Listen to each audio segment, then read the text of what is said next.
ओम नमः श्री परमहंसास्वादित चरण कमल चिन्मकरंदाय भक्तजनमानस निवासाय श्रीरामचंद्राय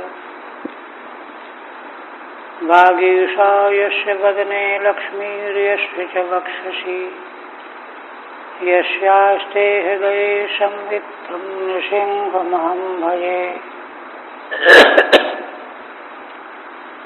विश्वसर्गविसर्गादि नवलक्षणलक्षितं श्रीकृष्णाख्यं परं धाम जगद्धाम नमामि तत्। परम आदरणीय यति वृंद, भक्त वृंद एवं श्रोतृवृंद, श्रीमद् भागवत के नवम स्कंध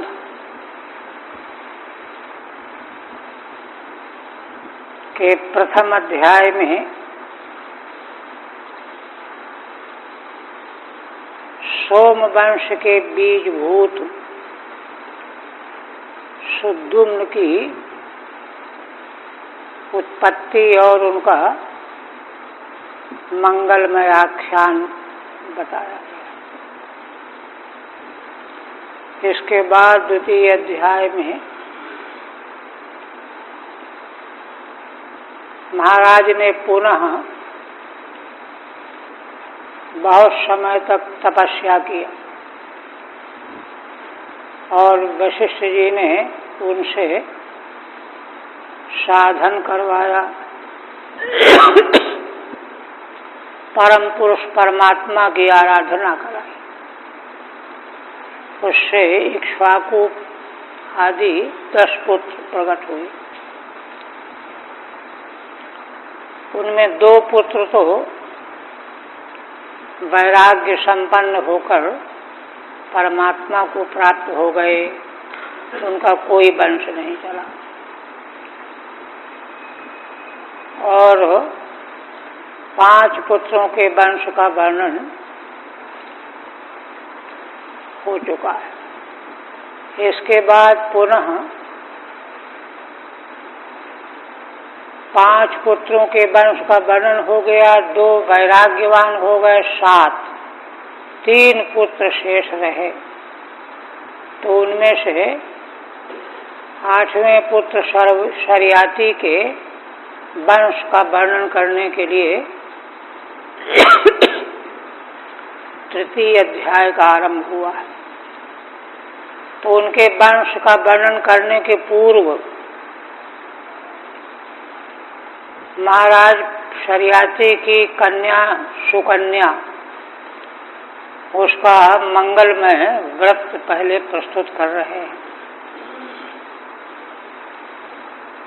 वे सुकन्या को साथ लेकर वन गए हुए थे। वहाँ बालपन में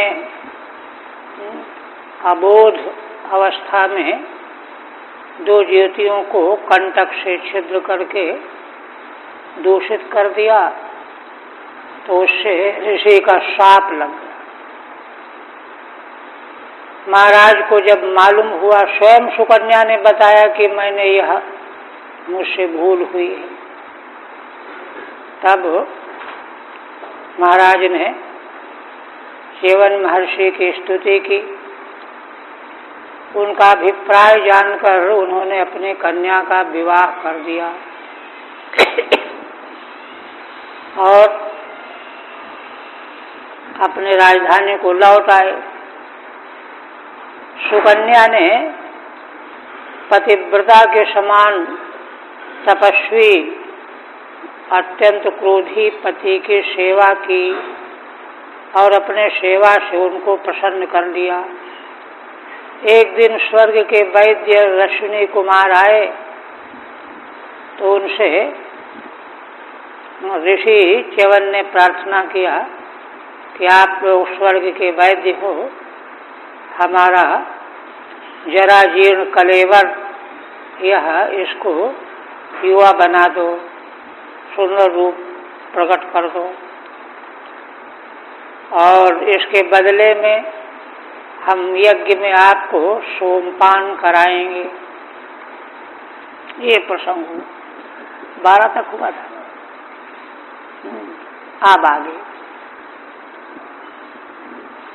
गृहं गृहीष्ये सोमस्यो यज्ञे वामप्य सोमपोः क्रियतां मे वयोरूपं प्रमदानां व्यदीप्सितम्।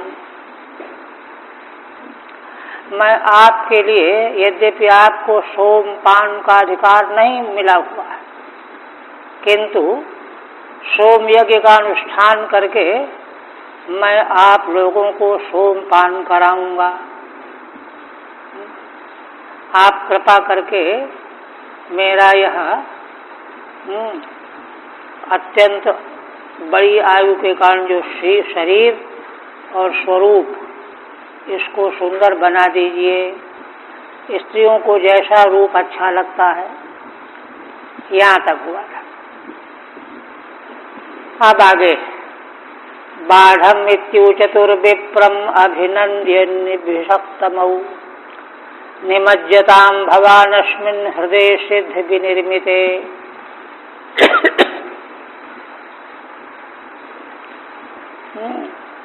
देवताओं के दोनों वैद्यों ने स्वीकार कर लिया। बाढ़म इत्युचतुः, बहुत ठीक है, आप जैसा चाहते हैं वैसा हो जाएगा। और अभिनंदन किया। अभिनंदन करके उनसे कहा कि आप इस जलाशय में डुबकी लगाइए, स्नान कर लीजिए।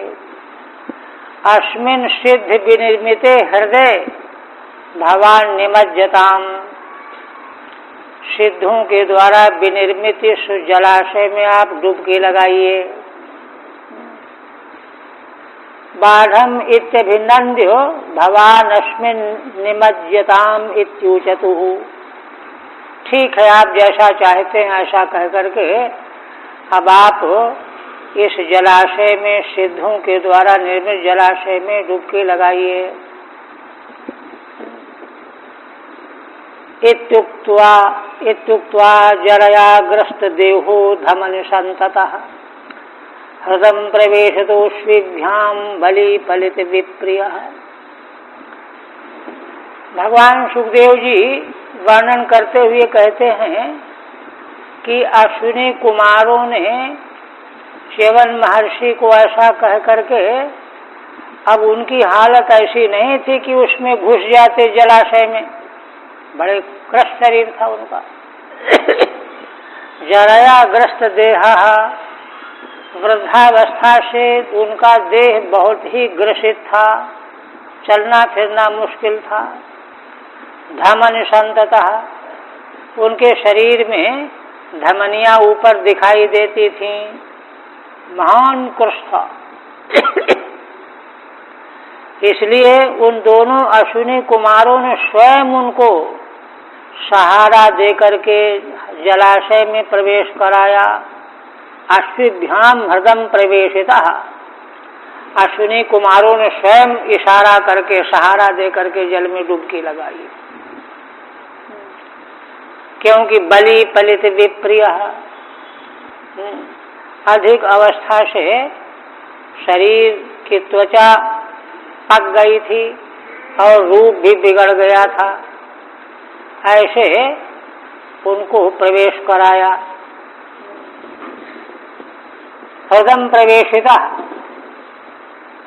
तावपि तमपि वृद्धं गृहीत्वा प्रविष्ट वित्यर्थः।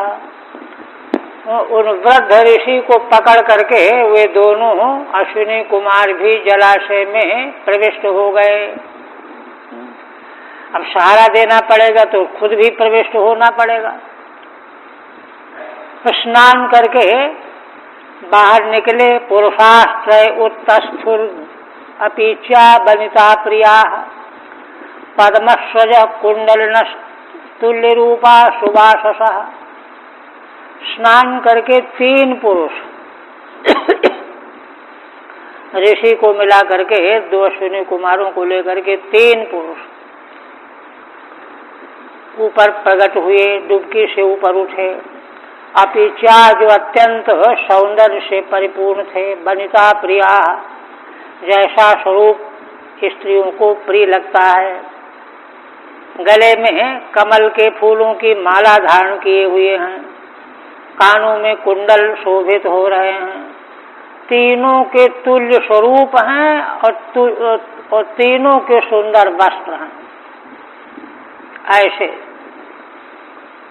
तान निरीक्ष वरारोहा स्वरूपान सूर्यवर्चसः अजानती पतिम साध्वी अश्विनौ शरणं व्ययौ। उन तीनों पुरुषों को जलाशय से बाहर प्रकट होते देख करके सुकन्या, अब पति की सेवा करना है तो पति कौन है, तीन में पहचानना मुश्किल हो गया, क्योंकि तीन के तीनों समान रूप वाले हैं। इनमें हमारे पति कौन है ना, क्योंकि तीनों सूर्य वर्चसः, सूर्य के समान तेजस्वी हैं, समान रूप है। अजानती पतिम साध्वी, इसलिए पति को पहचान नहीं पाई। अश्विनौ शरणं ययौ, इसलिए अश्विनी कुमारों की स्तुति करने लगी, है ना। वे अपने को अलग कर लें तो मालूम पड़ जाएगा कि ये हमारे तीसरे पति हैं। अश्विनौ शरणं ययौ, अश्विनी कुमारों की शरण में क्यों गई?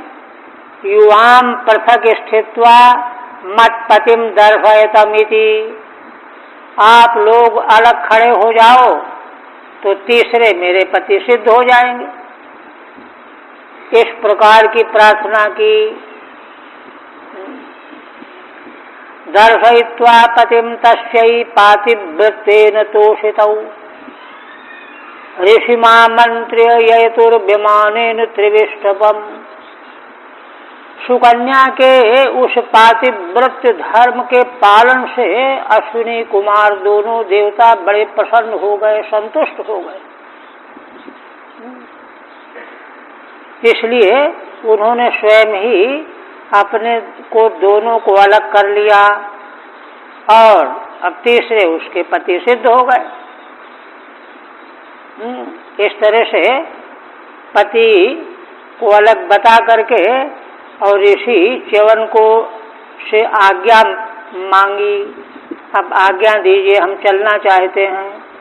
ऋषि आमंत्र ययतुर्विमानेन त्रिविष्टपम, विमान में बैठ करके स्वर्ग को चले गए।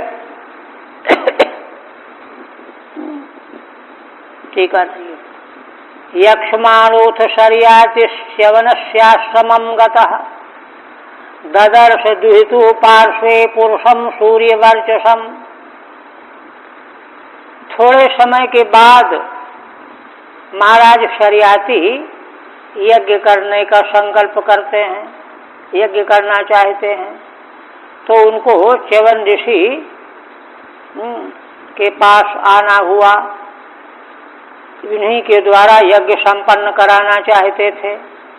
योग्य ऋषि विद्वान पुरुष हैं, किंतु यहाँ जब आए तो क्या देखते हैं कि कन्या सुकन्या के पार्श्व में एक सूर्य के समान तेजस्वी पुरुष विराजमान है, बैठा हुआ है। यह देख करके महाराज को बड़ा क्लेश हुआ, संदेह हुआ। राजा दुहितरम प्राह कृतपादाभिवंदनाम। सुकन्या ने अपने पिता को आया हुआ देखा तो आ करके चरणों में वंदना किया। आशीषश्चा प्रयुंजानो नाति प्रीत मनायु, किंतु महाराज को प्रसन्नता नहीं हुई, इसलिए उसने तो चरण वंदना किया, इन्होंने कोई आशीर्वाद भी नहीं दिया, क्योंकि उनका मन प्रसन्न नहीं था, बल्कि उल्टे आक्षेप पूर्ण बात करने लगे। क्या कहते हैं महाराज? चिकीर्षितं ते किमिदं पतिस्त्वया प्रलम्भितो लोक नमस्कृतो मुनिः यत्त्वं जराग्रस्तमसत्य सम्मतं विहाय जारं भजसे अमुमध्यगम्। महाराज कहते हैं कि अरे तूने यह क्या करने की ठानी है? यह क्या? तूने अपने पति को, जो मुनि हैं, सारे संसार के नमस्कार के योग्य हैं, उनको तूने धोखा दे दिया। तो या मुनि प्रलंबिता वंचिता, धोखा दे दिया। क्यों धोखा दे दिया? यत्वं जराग्रस्तम असत्य सम्मतम, हे असति दुष्टे। क्योंकि ऋषि वृद्धावस्था से ग्रस्त थे, इसलिए स्त्रियों को वृद्ध पुरुष अच्छे नहीं लगते। असम्मतम विहाय जारम भजसे मुमध्वगम, उनको छोड़ करके जार पुरुष को, जो कोई राहगीर है, अध्वग है, अध्वनि गच्छति थी, अध्वग तम अध्वगम, रास्ते में कोई आने जाने वाला, चलने फिरने वाला है, उसको तू उसकी सेवा में लगी हुई है। ये कहा महाराज ने। ठीक है, प्रलंबितो वंचिता, तूने सारे संसार के लिए जो नमस्कार योग्य ऋषि हैं उनको वंचित किया। हे असति, असम्मतम अनभीष्टम, वृद्ध पुरुष को अनभीष्ट मान करके राह चलते से तूने संबंध बनाया।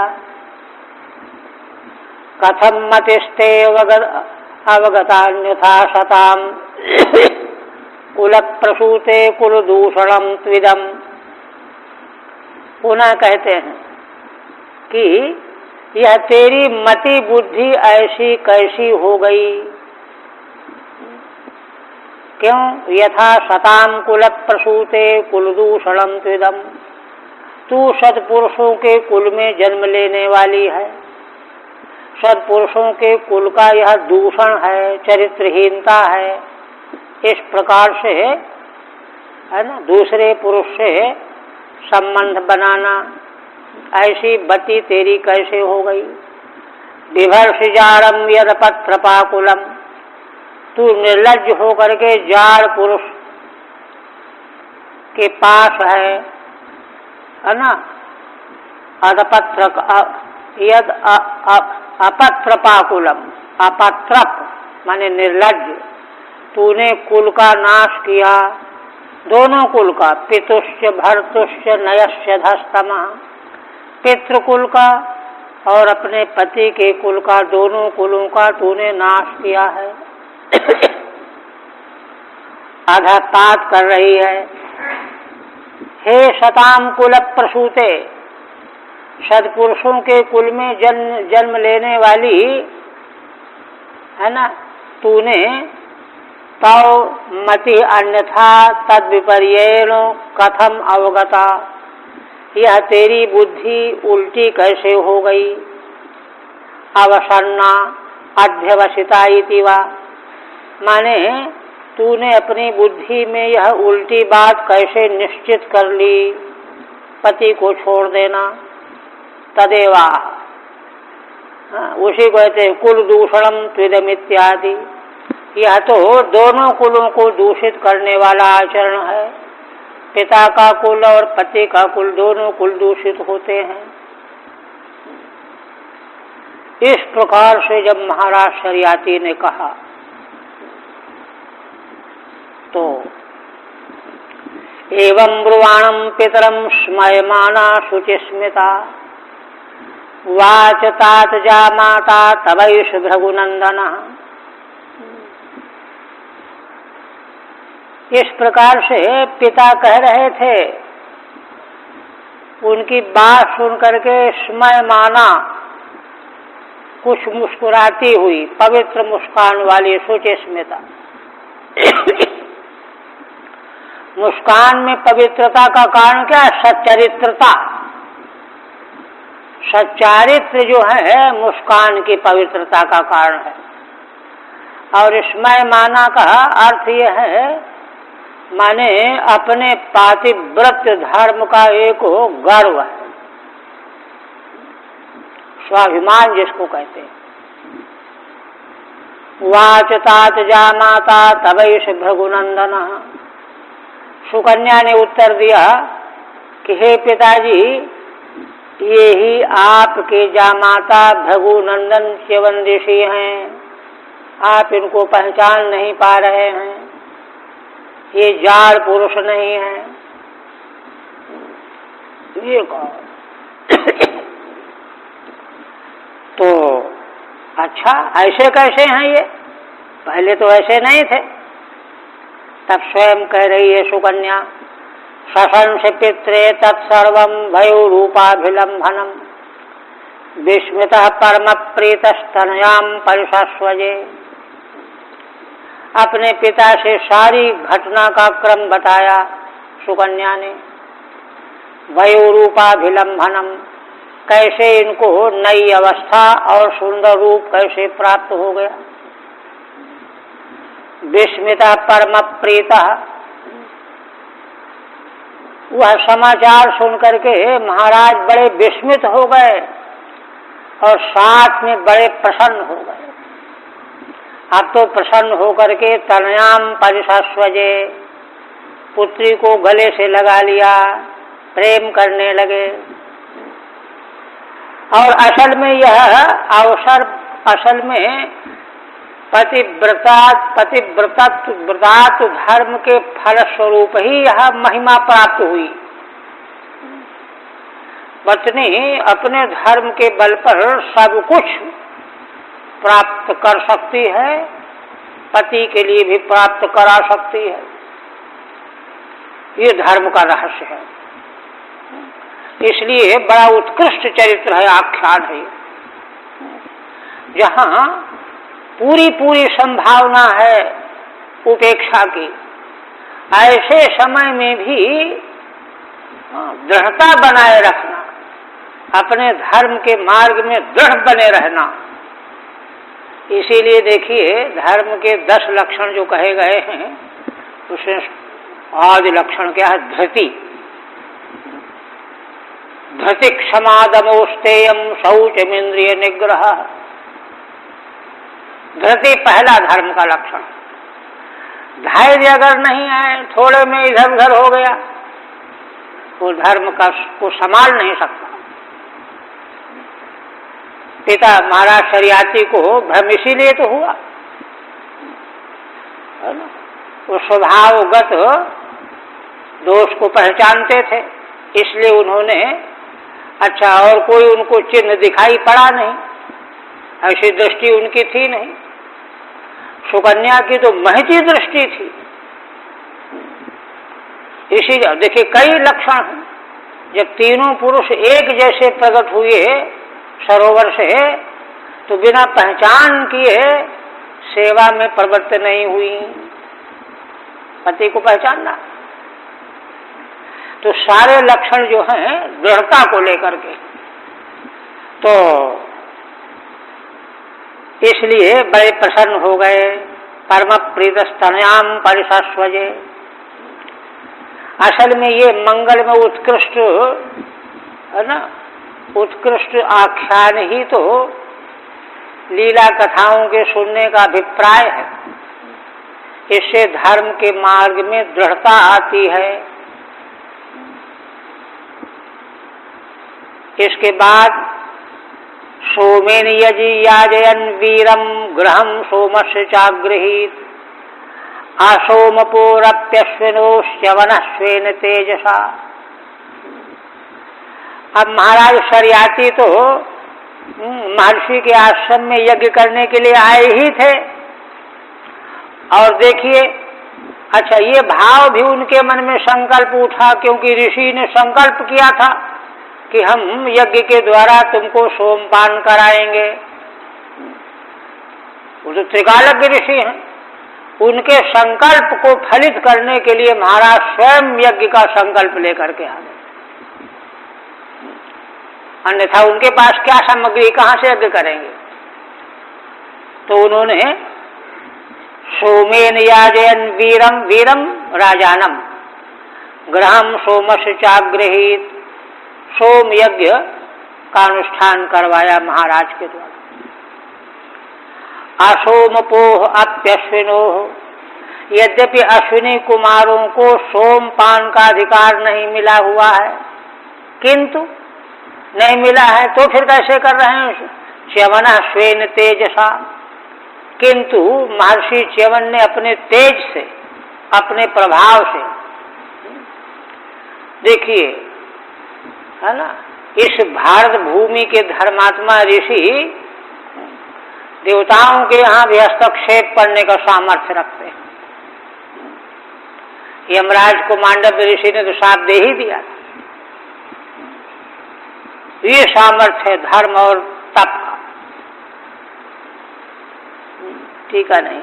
हंतुम तमाददे वज्रम सद्यो मन्यु अमर्षितः सवज्रम स्तंभयामासो भुजमिंद्रस्य भार्गवः। भगवान सुखदेव जी कहते हैं, राजन, यह जब मालूम पड़ा इंद्र को तो वज्र लेकर के आ गए, है ना, और वज्र हाथ में लेकर के मार डालना चाहते थे। तब तक क्या किया? सवज्रम इंद्रस्य भुजम, है ना,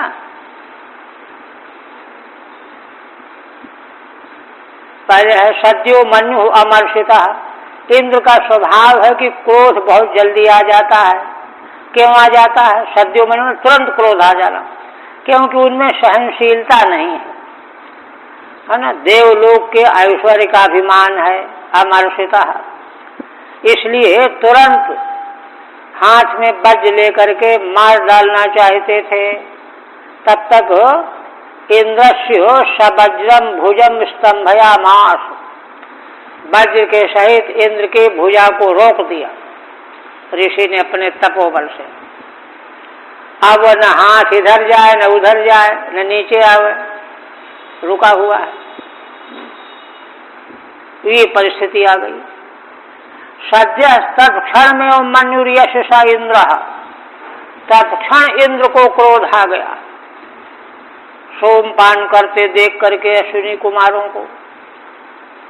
किंतु च्यवन ऋषि ने वज्र के सहित उनके हाथ को स्तंभित कर दिया। उसी समय अब कोई रास्ता नहीं था, अब पकड़ में आ गए, अब तो अनुमति दो, तब ये हाथ तुम्हारा नीचे आएगा। अन्वजानस्ततः सर्वे गृहं सोमस्य चाश्विनो भेषजा विदियत पूर्वम सोमाहुत्या बहिष्कृतौ। अब जिन अश्विनी कुमारों को वैद्य समझ करके भेषजा हुई थी, पूर्वम सोमाहुत्या बहिष्कृतौ, सोम की आहुति से इनको बाहर कर दिया गया था, उन्हीं दोनों अश्विनी कुमारों को सभी देवताओं ने एक स्वर से, ठीक है अब इनको भी सोमपान मिलेगा, है ना। यह जब उन्होंने घोषणा की सभी देवताओं ने, तब उनका हाथ भी ठीक हो गया और व्यवस्था बन गई। उत्तान बधिरा नर्तो, ये मंगलमय उनकी कन्या की महिमा और ऋषि का पवित्र चरित्र के बाद अब महाराज शरियाती के वंश का आगे वर्णन करने जा रहे हैं। उत्तान बर्हि आनर्तो भूरसेन इति त्रयः, इनके 3 पुत्र थे। उत्तान बर्हि 1, आनर्त 2, भूरसेन 3। शरियाते अभवन पुत्रा आनर्तात् रेवतो भवत्, है ना। आनर्त जो बीच के पुत्र थे उनके पुत्र हुए रेवत। रेवत की महिमा बता रहे हैं। सोऽन्तः समुद्रे नगरीं विनिर्माय कुशस्थलीं, समुद्र के बीच में उन्होंने कुशस्थली नाम की राजधानी बनाई, द्वारिकापुरी वही है, द्वारिपति। आस्थितो अभुंक्त विषयान आनर्तादि नरिंदम, और वहीं वे रहने लगे, शासन करने लगे, आनर्त देश के शासक हो गए। इसीलिए भगवान द्वारिकापुरी जब आते जाते थे तो आनर्त देश को पार करके जाना पड़ता था। यह आनर्त देश इन्हीं महाराज की राजधानी है। और आस्थितो भुंक्त विषयान अनर्थादीन अरिंदम। हे राजन, अनर्थादि जो उनके अधीन राज्य थे उनसे वे वही राज्य करते थे और अपना विषयों का अनुभव करते थे। विषयान माने देशान, अनर्थादीन अभुंक्त अपालयत। विषय माने देश को भी कहते हैं। तो विषयों का भोग भोगना माने उनका पालन करना। भूज धातु का भोजन करना भी अर्थ है और पालन करना भी अर्थ है। भुजोन बने तस्य पुत्र शतम यज्ञे ककुद्मि ज्येष्ठमुत्तमम। इन्हीं महाराज अनर्थ के नहीं रेवत के है ना 100 पुत्र उत्पन्न हुए। उनमें ककुद्मी ज्येष्ठ पुत्र थे, 99 और थे, इनको मिलाकर के 100 पुत्र उत्पन्न हुए। ककुद्मी रेवतीम कन्याम स्वामादाय विभुम गतः। जो ज्येष्ठ पुत्र ककुद्मी थे, इनकी कन्या रेवती नाम की हुई। उस कन्या का विवाह किससे हम करें स्वयं निर्णय नहीं कर पाए, तो ब्रह्मलोक चले गए, ब्रह्मा जी से परामर्श लेने चले गए। आप आज्ञा दीजिए, हम अपनी कन्या किसको दें। ककुद्मी ज्येष्ठो यस्मिन् तद् विभुम ब्रह्माणम। ब्रह्मा जी के पास जाकर के उनसे आज्ञा लेने चले गए। कन्यावरम परिप्रष्टुम ब्रह्मलोकमपावृतम आवर्तमाने गांधर्वे स्थितो अलब्ध क्षण क्षणम। अपनी कन्या के लिए कौन वर ठीक रहेगा यह पूछने गए थे। तो कहते ब्रह्मलोक में पहुंचना इतना आसान है क्या? कहते हाँ, उस समय के तपस्वी राजाओं के लिए, ऋषियों के लिए ब्रह्मलोक का मार्ग खुला रहता था। वो तो आगे चल करके फिर गड़बड़ हुआ है। धर्म की कमी आने से गड़बड़ होता है। धर्म जब तक सांगोपांग रहेगा तब तक। सतयुग में महाराज दिलीप तो इंद्रलोक तक आते ही जाते थे, रथ से जाते आते थे। आवर्तमाने गांधर्वे स्थितो लब्ध क्षण क्षणम। किंतु जिस समय पहुंचे तो वहां भजन संध्या का कार्यक्रम चल रहा था ब्रह्मलोक में। गंधर्वों का एक समुदाय भगवान के मंगलमय भजन गा रहे थे। अब उसमें विघ्न करना तो ठीक नहीं है, इसलिए तब तक उन्होंने सोचा कि इस उत्सव को पूरा हो जाने देते हैं, है ना। अलब्ध क्षण क्षणम, एक क्षण रुक गए। न लब्ध क्षण अवसरो येन, अवसर मिला नहीं। तदंत आद्यमानम्यो स्वाभिप्रायम निवेदयत। उत्सव जब पूरा हो गया तो उसके बाद में ककुद्मी गए और ब्रह्मा जी के चरणों में प्रणाम किया और अपना अभिप्राय बताया कि भगवान, हम तो इस अभिप्राय से आपका दर्शन करने आए थे। अपनी कन्या के लिए हम वर चाहते हैं। तच्छ्रुत्वा भगवान ब्रह्मा प्रहस्यतम उवाच। ककुद्मी की बात सुन करके ब्रह्मा जी हंसे और हंस करके बोले। आद्यम ब्रह्मांडम, क्या बोले? अरे अहो राजन निरुद्धास्ते कालेन हृदय कृता। असल में ये पूछने चाहते थे कि इन वरों को हमने तय किया है, अब इसमें आप बताइए, उससे विवाह कर दें। तो ब्रह्मा जी क्या कहते हैं? अरे राजन, जिनको जिनको तुमने अपने हृदय में कन्या के वर के योग समझ रखा था वो तो काल के द्वारा खत्म हो गए। और वे ही नहीं, उनके पुत्र पौत्र प्रपौत्र भी मारे गए। तत्पुत्र पौत्र नप्तीनाम गोत्राणि च न शृण्महे। किन्हीं किन्हीं के तो गोत्र ही लुप्त हो गए, जिनके बारे में तो पूछने आए हो। ते त्वया हृदय ये कृतास्ते सर्वे कालेन निरुद्धा संहृता। जिनको तुम अपने मन में हृदय में रख करके पूछना चाहते थे कि इससे करें विवाह, वे सब नहीं रहे, काल के गाल में चले गए। तो महाराज को बड़ा आश्चर्य हुआ कि अरे इतनी जल्दी।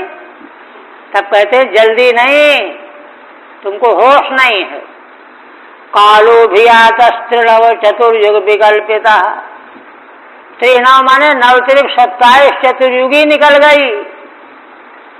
तुम जब से चले हो यहाँ हमारे यहाँ आने के लिए, उस समय से 27 चतुर्युगी का समय बीत गया। इसलिए उनका कोई ठिकाना नहीं। तो फिर क्या करें? तदगच्छ देव देवांशो बल देवो महाबल।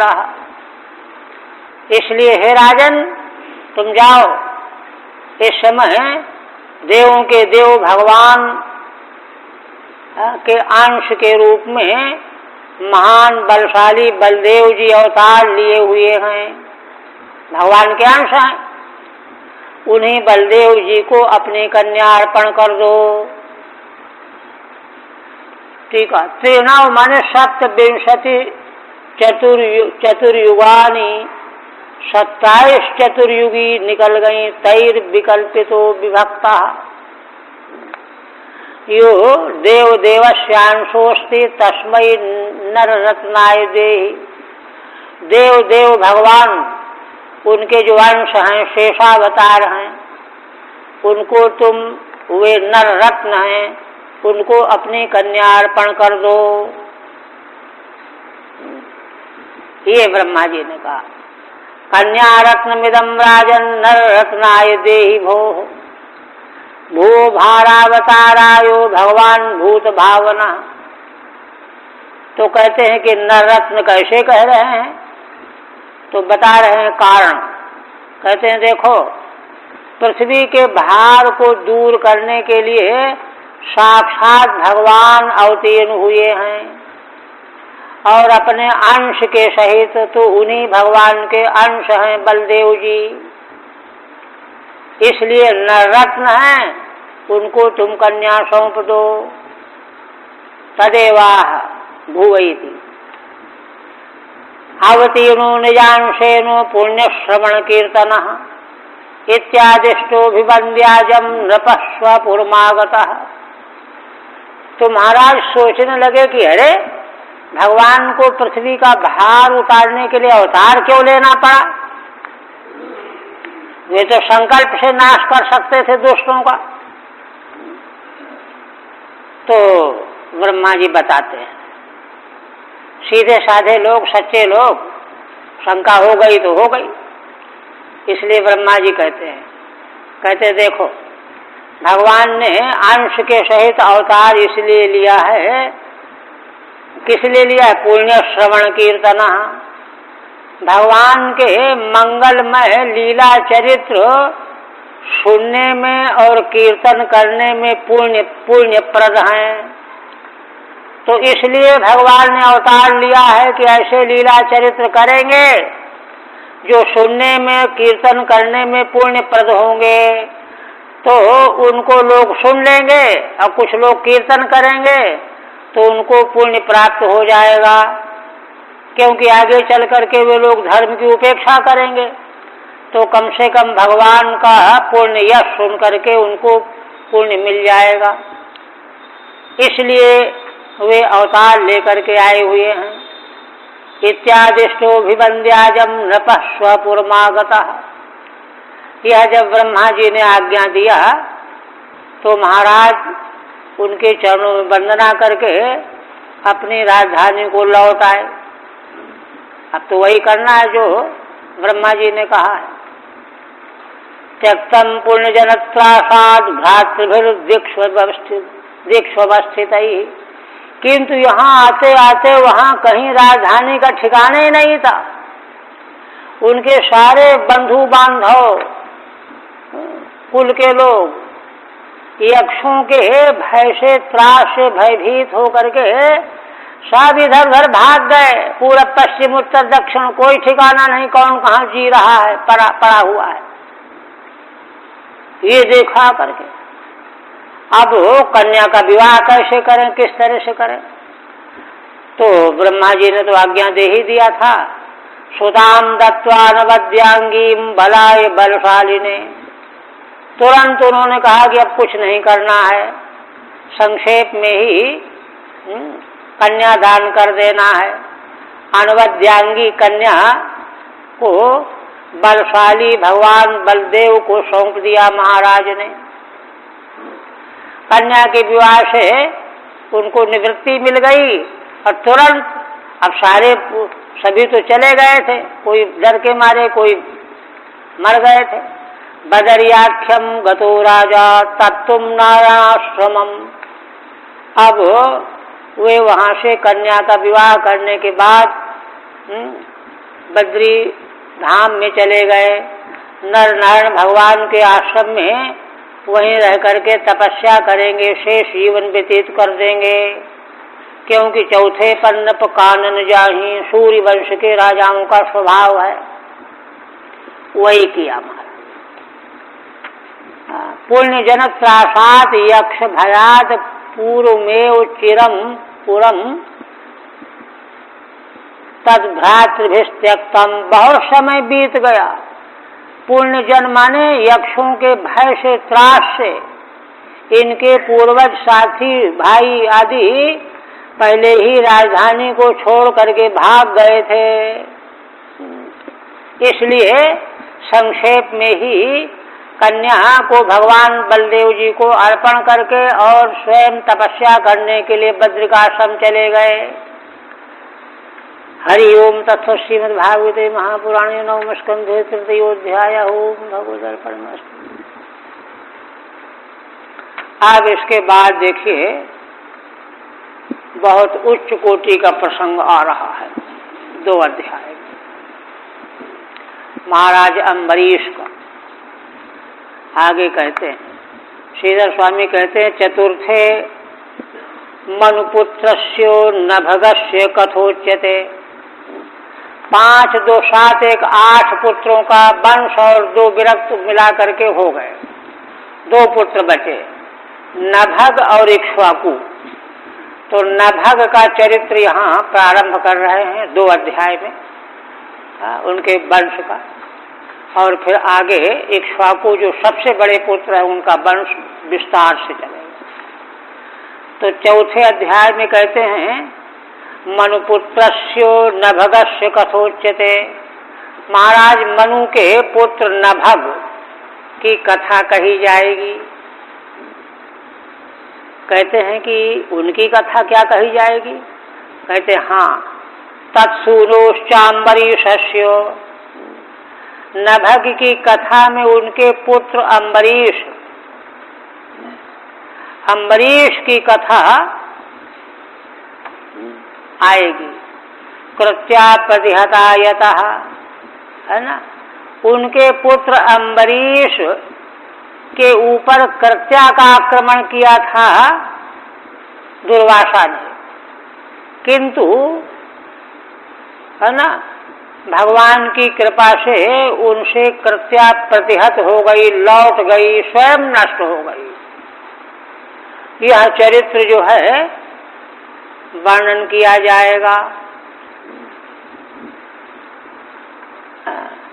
ऐसे महाराज अम्बरीश के चरित्र का निरूपण आरंभ करने के पहले उपक्रम रूप में नभग के पुत्र का वर्णन करने जा रहे हैं।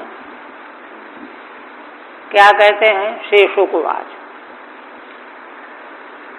नाभागो नभगापत्यम यम ततम भ्रातरः कविम यविष्ठम व्यभजन्दायम ब्रह्मचारिणमागतम। ये महाराज अम्बरीश के व्रत चरित्र वर्णन के पूर्व उनके पूर्वज का जो वर्णन किया जा रहा है, यह उनके चरित्र से भी बड़ा उत्कृष्ट है। मनुपुत्र नभग के पुत्र हुए नाभाग। नाभाग की महिमा बता रहे हैं, इन्हीं के पुत्र अम्बरीश होंगे। कहते हैं उनकी महिमा क्या है यम ततम भ्रातरः कविम। ये नाभाग नभग के पुत्र गुरुकुल में बहुत दिनों तक वेद पढ़ते रहे। उनके बड़े भाई जो थे ये छोटे थे। बड़े भाइयों ने पिता की संपत्ति को बांट लिया आपस में, है ना। और जब ये गुरुकुल से लौट करके आए तो इनके भाइयों ने कहा कि भाई तुमको तो हमने पिता को सौंप दिया, पिता को ही तुम्हें भाग के रूप में दिया है ना। ततम कविम, है ना। अपने छोटे भाई नाभाग को, जो कवि थे माने सर्वज्ञ थे, वेद वेदता थे, उनको भाइयों ने यह कह दिया कि भाई तुम्हारे हिस्से में हम भाइयों ने मिल करके पिता को दे दिया है, पिता तुम्हारे हिस्से में है और जमीन मकान कुछ नहीं। यविष्ठम व्यभजनदायम ब्रह्मचारिणमागतम। असल में 25 वर्ष तक ब्रह्मचर्य उपकुर्बान ब्रह्मचर्य पूरा हो जाता है, ये आए नहीं, है ना। 10 वर्ष और रह गए तो भाइयों ने सोचा कि लगता है कि ये नैष्ठिक ब्रह्मचारी हो गए, अब आएंगे नहीं, इसलिए अपना सब बांट लिया। किंतु ये लौट आए, क्योंकि ब्रह्मचर्य के नियम में वर्णन आया है ना। 24, 36, 48 वर्ष तक, 48 वर्ष तक नियम पूर्वक ब्रह्मचर्य का पालन करके वेदों का स्वाध्याय किया जा सकता है, शास्त्र कहता है। या 36 तक, और 48 के बाद भी समावर्तन संस्कार करके गृहस्थ हो सकता है। तो इसलिए ये देर में आए।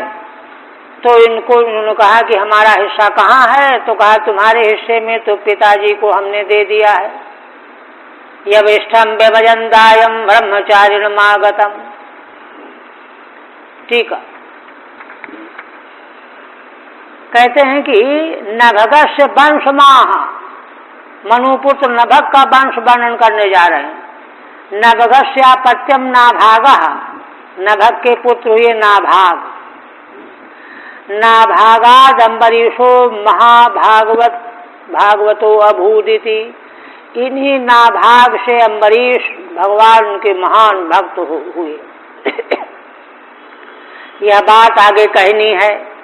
बक्षस्तद हेतुत्वेन, तो अम्बरीश महाराज इतने भक्त कैसे हो गए उसका कारण बताने के लिए वंश की महिमा बता रहे हैं, है ना। उत्तम वंश में ही उत्तम भगवत भक्त प्रकट होगा। तद हेतुत्वेन वंश प्रवर्तकस्य, इसलिए वंश के प्रवर्तक महाराज नभग, है ना, और उनके पुत्र नाभाग, इनका निष्कपटम चरितम, नभग और नाभाग का चरित्र कितना निष्कपट, यह चरित्र बताने जा रहे हैं।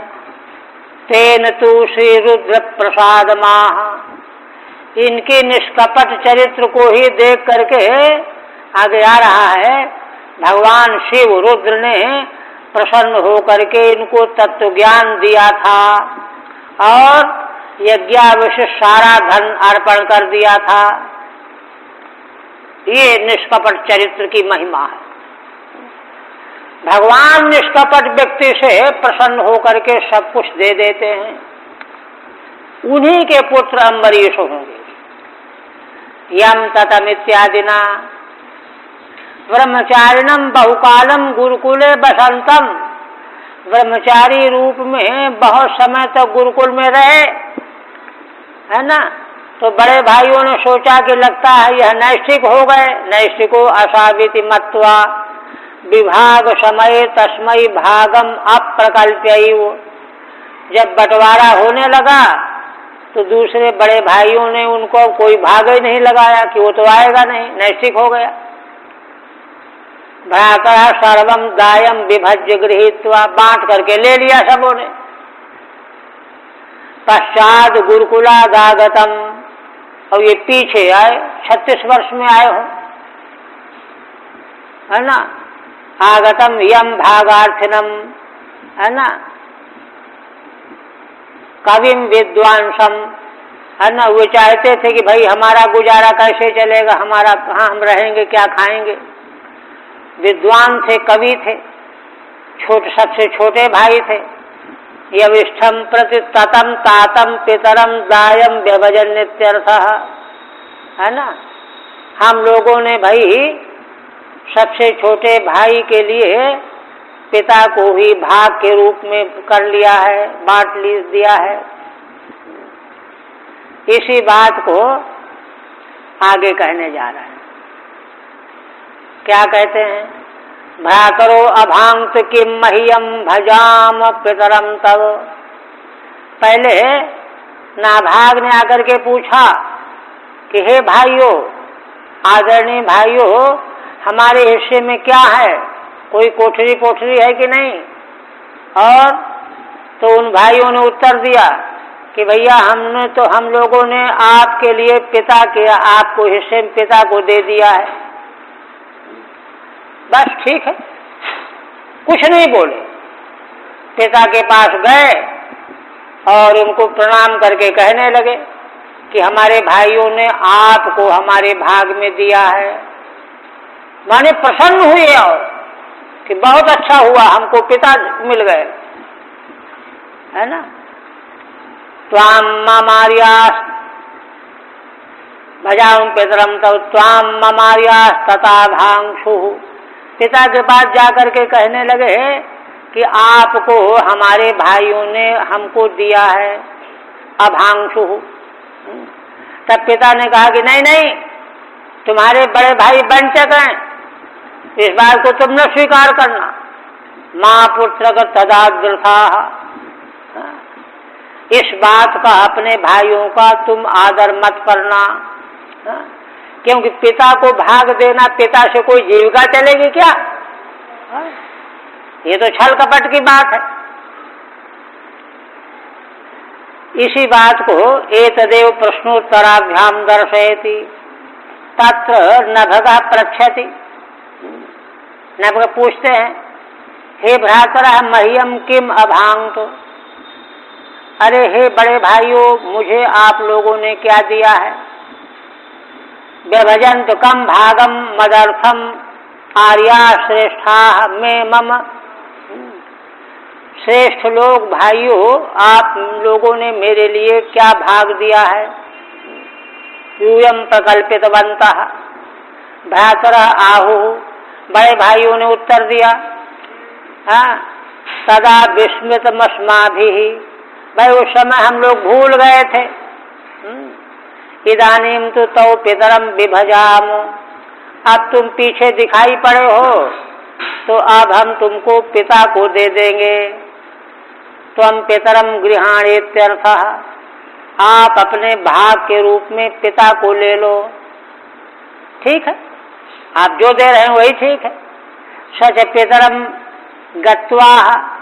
अब ये पिता के पास गए और पूछने लगे, तत् हे तात आर्या श्रेष्ठा, है ना, श्रेष्ठ मेरे भाइयों ने मैं मम त्वाम अभांशु, मेरे भाग के रूप में आपको दिया है।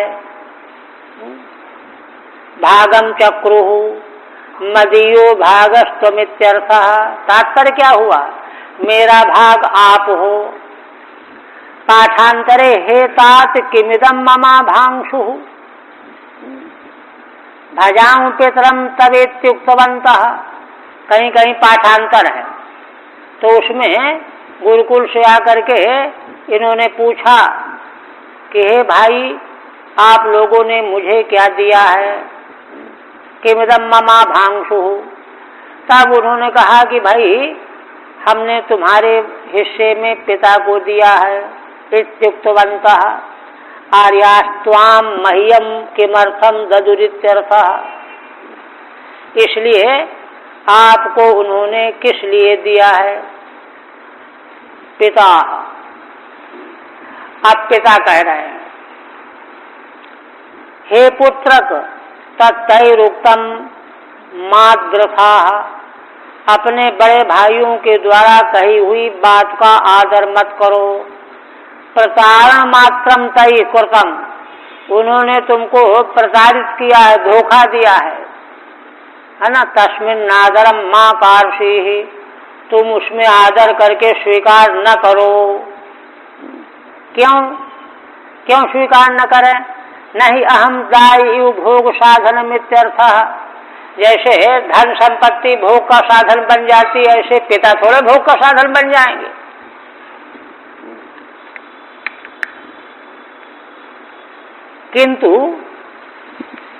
किंतु इन्होंने यही कहा कि नहीं, अब जो दे दिया सो दे दिया। ये देखिए, अब फिर जो है देखा कि ये तो बड़ा सीधा सादा सरल है, छोटा बालक है।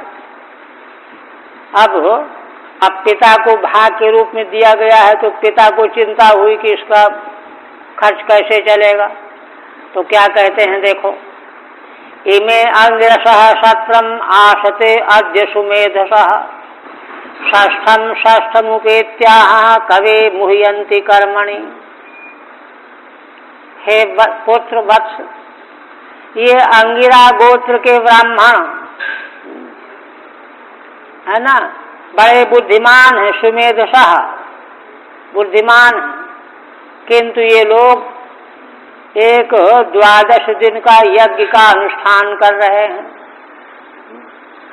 उसमें क्या होता है कि षष्ठम षष्ठम उपेत्या, छठवें दिन में एक विशेष कृत्य किया जाता है, किंतु ये लोग उस कर्म में मोहित होकर के भूल करते रहते हैं, जानते ही नहीं। कर्मणि मुह्यन्ति, है ना। इसलिए अब टीका, तथापि तैर्भागत्वेन दत्तो अहम तव जीवनोपायम उपदेक्ष्यामि इत्याह। अब अंत में देखा कि यह सीधा सच्चा बालक है, ये विरोध तो करेगा नहीं, तो उन्होंने सोचा कि जब मुझे ही इसके भाग के रूप में दिया गया है, तो मैं ही इसकी जीविका की व्यवस्था करूं। इसलिए क्या कहते हैं, तथापि तैर्भागत्वेन दत्तो अहम, तेरे भाइयों ने मुझे ही तेरे लिए भाग के रूप में दिया है, तो तव जीवनोपायम उपदेक्ष्यामि, इसलिए तुमको मैं जीवन का उपाय उपदेश करता हूँ। क्या, इमे इति सपादाभ्याम द्वाभ्याम, 2 और 2 पाद, 2 श्लोक और 2 पाद से, क्या, अभिप्लवः सदहो भवति। छठवें दिन अभिप्लव नाम का एक कर्म होता है उस यज्ञ में, है ना। और प्रत्यह सदहो भवति, ये 2 मंत्र हैं। इति विहितेषु सदहेषु आवर्तमानेषु, छठवें दिन जब इन दोनों कृत्यों का आवर्तन किया जाता है, हर छठवें दिन, षष्ठम अहा कर्मोपेत्य, छठवें दिन के जो कर्म कहे गए हैं, तो उन कर्मों में तस्य कर्मण तदनुष्ठाने सुमेधसो पिते सूक्त विशेषाज्ञानेन मुह्यन्ति। तो यद्यपि वे बड़े बुद्धिमान तो हैं, अंगिरा गोत्री ब्राह्मण, किंतु सूक्त विशेषाज्ञानेन, सूक्त विशेष वे जानते ही नहीं, अज्ञान है, इसलिए मोहित हो जाते हैं, वह कर्म उनका अधूरा रह जाता है ना। कवे हे विद्वान, कवे जो है संबोधन है पुत्र के लिए, हे विद्वान, सांस्त्वं संशय सूक्ते द्वे भैष्य देवे महात्मनः, तेश्वर्यंतो धनम सत्व परिशेषित मात्मनः। इसलिए देखो, कवे विद्वान तुम जाओ, उनको छठवें दिन वाले दोनों सूक्तों का उनको उपदेश करो, और ऐसा करने से वे बड़े प्रसन्न होंगे, उनका कर्म शुद्ध हो जाएगा। जब वो कर्म के बाद स्वर्ग जाने लगेंगे, तो स्वर्ग से बचा हुआ धन तुमको दे देंगे, तुम्हारी जीविका का साधन बन जाएगा। देखिए, आपद धर्म में भी क्षत्रियों को ब्राह्मण कर्म के द्वारा जीविका निर्वाह का अधिकार दिया गया है, इसलिए ये मार्ग बता रहा है। तान महात्मनोपि त्वम इदम इत्था रौद्रम इति च। यद्यपि वे बड़े विद्वान हैं अंगिरा गोत्रीय ब्राह्मण, किंतु तुम जाकर के इन दोनों सूक्तों को इदम इत्था रौद्रम एक इति च, ये यज्ञेन दक्षिणया इति च, ये दो मंत्र हैं। वैश्वदेवे द्वे सूक्ते, विश्व देवता से संबंधित दो सूक्त हैं। संशय पाठ है, उनको जाकर के पढ़ा देना, याद करा देना, है ना। इशारा करो कि विद्वान तो वे हैं ही, समझ जाएंगे। ततः कर्मणि समाप्ते सतिते स्वर्यन्तः, जब कर्म समाप्त हो जाएगा, जब स्वर्ग जाने लगेंगे, तो स्वर्गम गच्छन्तः स्वसत्रे परिशेषितम अवशिष्टम आत्मनो धनम तुभ्यम दास्यन्ति। तो उनके यज्ञ में बचा हुआ जो धन होगा वह अवशिष्ट तुमको दे देंगे। वो तो स्वर्ग चले जाएंगे, उनको करना क्या है। अथ तस्मात् तान गच्छेति, इसलिए हे पुत्र तुम जाओ उनके पास, है ना। तथेत्यादि सुखवाक्यम, है ना। पिता के द्वारा ऐसा कहने पर पुत्र ने वही किया। यथावत कृतवान, है ना, जैसा पिता ने कहा कि वहां जाकर के इन सूक्तों का उपदेश कर देना, वही किया। सत्र परिशेषितम सत्रावशिष्टम धनम, और उन्होंने जैसा पिता ने कहा था ठीक उसी प्रकार स्वर्ग जाते समय सत्र से परिशेषित धन सब इन्हीं को दे दिया। आप देखिए, दास्यन्त्यथ ततो गच्छो तथा सा कृतवान यथा, वे दे देंगे इसलिए जाओ, उन्होंने वैसे ही किया। तस्मै दत्वा ययु स्वर्गम ते सत्र परिशेषितम, अब यज्ञ से बचा हुआ धन इन्हीं को, है ना, नाभाग को दे करके वे चले गए, स्वर्ग चले गए, इनको मिल गया, है ना। तब कहते हैं तम कश्चित स्वीकरिष्यन्तम पुरुषः कृष्ण दर्शनः, अब ये अपना सब संभालने लगे कि हम तो हमारा हो गया। तब तक क्या देखते हैं कि एक काले वर्ण का पुरुष, ये सब इकट्ठा कर रहे थे लाने के लिए, एक कृष्ण वर्ण का पुरुष आ गया। वाचोत्तर तो भेद्य, उत्तर दिशा से आया था। आकर के कहा कि अरे ये क्या करते हो, ममेदम वास्तुकम वसु, यह तो यज्ञावशिष्ट धन मेरा है, ये क्या कर रहे हो, यह कहा। पुरुषः श्री रुद्र, रुद्र भगवान थे। दृश्यते दर्शनम शरीरम, उस देखने में उनका शरीर कृष्ण वर्ण का दिखाई दे रहा था। कृष्णम दर्शनम यशसः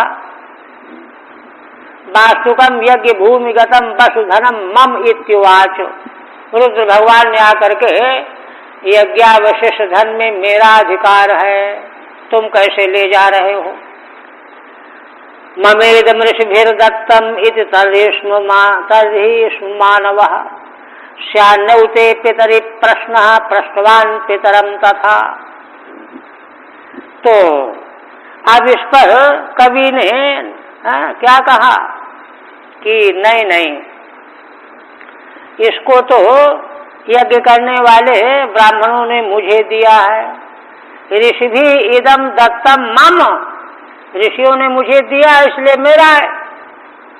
तो रुद्र भगवान ने कहा कि अच्छा, स्यान्नौ ते पितरि प्रश्न, तुम तो बालक हो, समझते नहीं हो।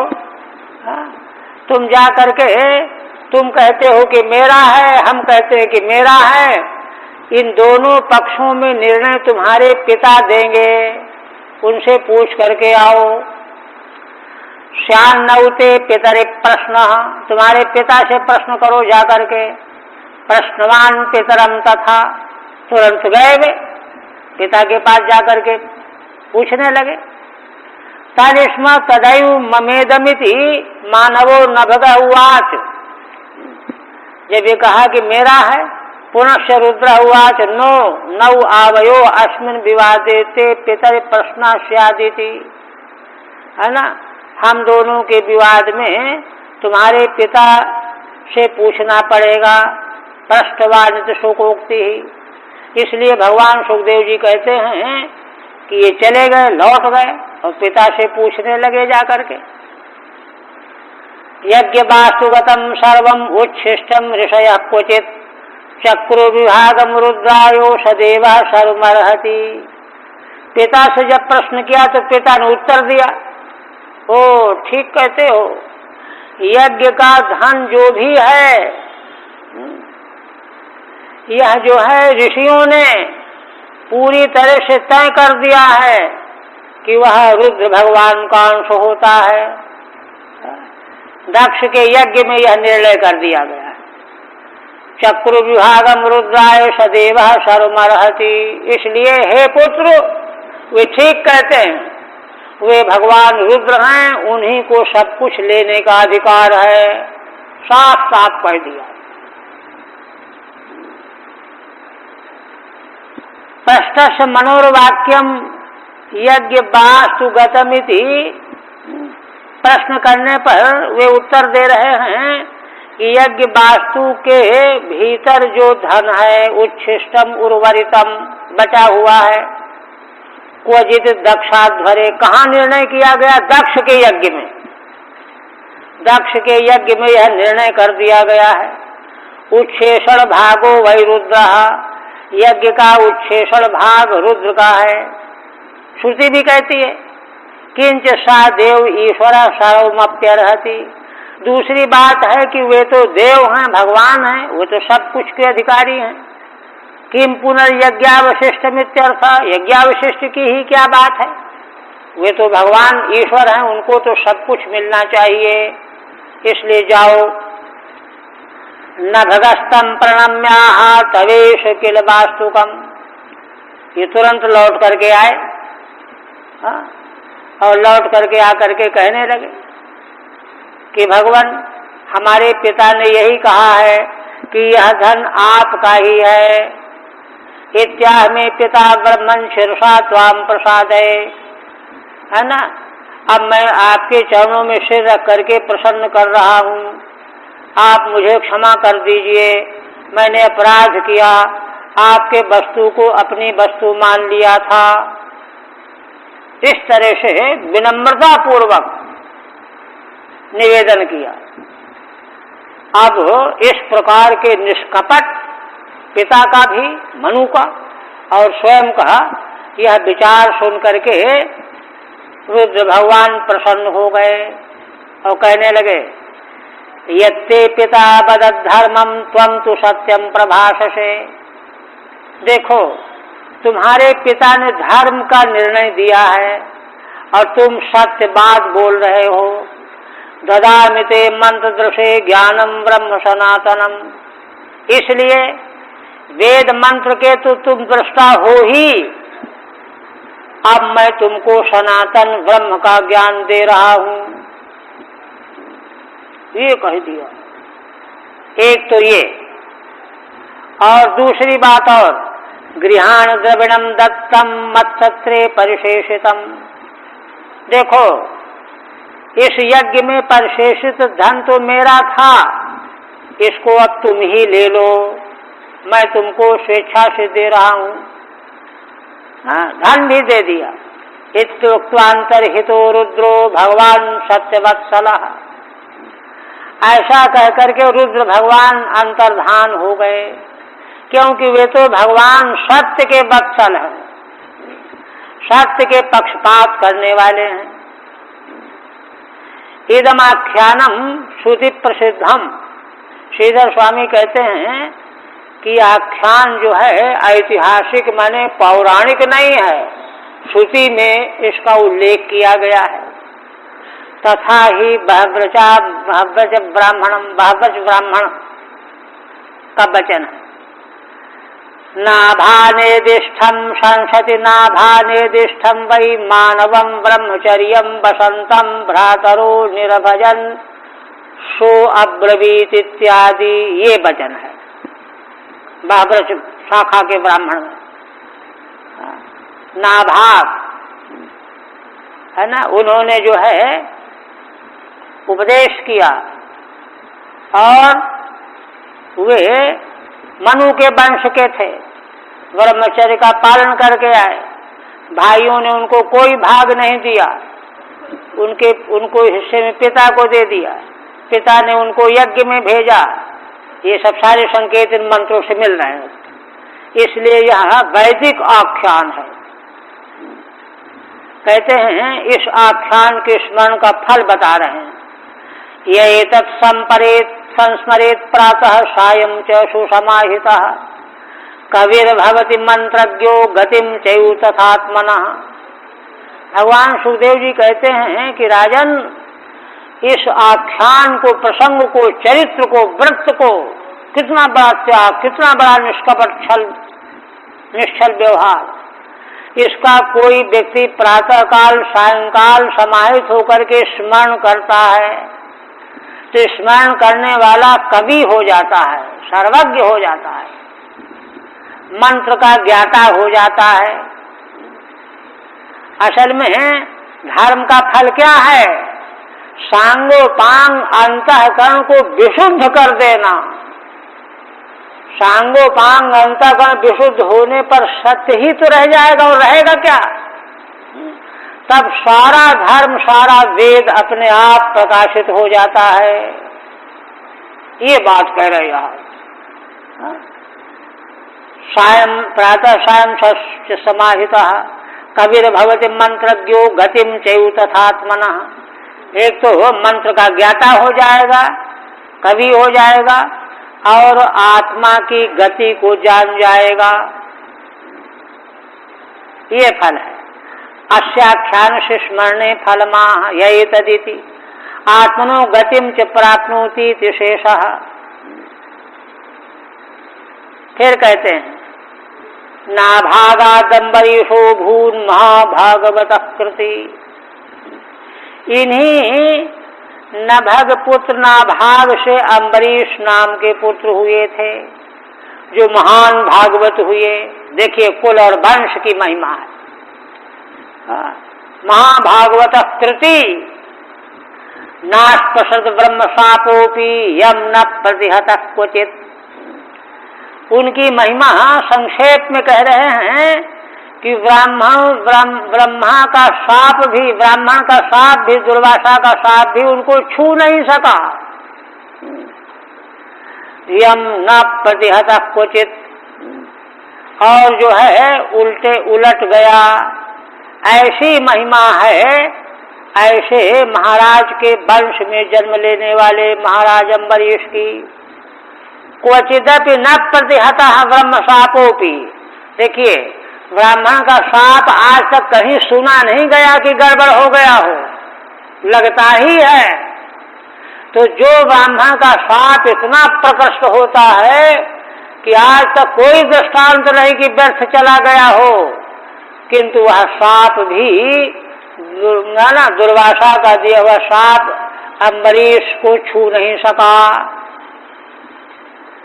है ना। न प्रतिहतः ब्रह्म शापोपि ब्राह्मणेन दुर्वासा निर्मितः। दुर्वासा के द्वारा पैदा किया गया था। कृत्या नलोपि, कृत्या रूपी अग्नि थी वह। तम यम नास्पृशत, उस कृत्या रूपी अग्नि ने स्पर्श नहीं किया। अतो असौ महाभागवतः, अतएव कृति पुण्यवान। इसलिए ये महाराज महान भागवत कृति पुण्यवान थे। आप जो है आगे प्रश्न करेंगे, यहीं रहने दीजिए।